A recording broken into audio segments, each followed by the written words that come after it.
Asia কাপের সবচেয়ে জমজমাট লড়াইটা হয়ে গেল শ্রীলঙ্কা বনাম ভারত ম্যাচে। 202 রানের টার্গেট টাই করে সুপার ওভারে নিয়ে যায় শ্রীলঙ্কা।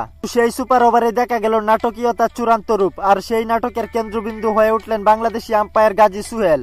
ঘটনা সুপার ওভারের চতুর্থ বলে আরদীপ সিং বল করলেন, দাসুন সানাকা ব্যাট চালালেও বল ঠিকঠাক লাগলো না, সরাসরি চলে গেল উইকেট কিপার সঞ্জু স্যামনের হাতে।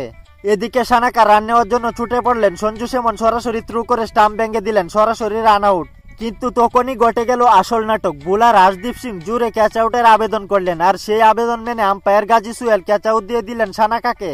সেখানে ক্রিকেটীয় বুদ্ধি কাজে লাগালেন সানাকা, সাথে সাথে নিয়ে নিলেন রিভিউতে স্পষ্ট দেখা গেল ব্যাটে একদমই বল লাগেনি, মানে ক্যাচ আউট নন সানাকা। কিন্তু এখানে নিয়মের খেলাটা বড় হয়ে দাঁড়ালো। আইসিসির নিয়ম অনুযায়ী যদি কোনো বলে ক্যাচ আউটের সিদ্ধান্ত দেওয়া হয় তাহলে সেই বলে আর রান আউটের সুযোগ নেই, অর্থাৎ পরিষ্কার রান আউট থেকে বেঁচে গেলেন দাসুন সানাকা এবং শ্রীলঙ্কা। তো এই সিদ্ধান্তে একদমই খুশি হয়নি ভারতীয়রা। মাঠে দাঁড়িয়ে বাংলাদেশি আম্পায়ার গাজী সুহেলকে ঘিরে ধরে প্রতিবাদ শুরু করেন তারা।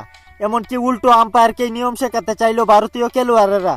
ভারতীয় অধিনায়ক সূর্য কুমার সহ ভারতীয় প্লেয়ারদের অনেকেই আম্পায়ারের সাথে অসদাচরণ করতে দেখা যায়। আসলে তাদের মেনে নিতে কষ্ট হচ্ছিল, কারণ আইসিসির নিয়ম এবার ভারতের বিপক্ষে গেছে।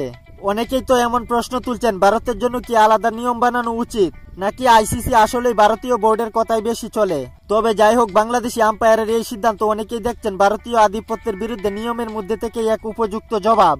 আপনাদের কি মনে হয় ক্রিকেটে ভারতের প্রভাব কি এভাবেই চ্যালেঞ্জের মুখে পড়া উচিত?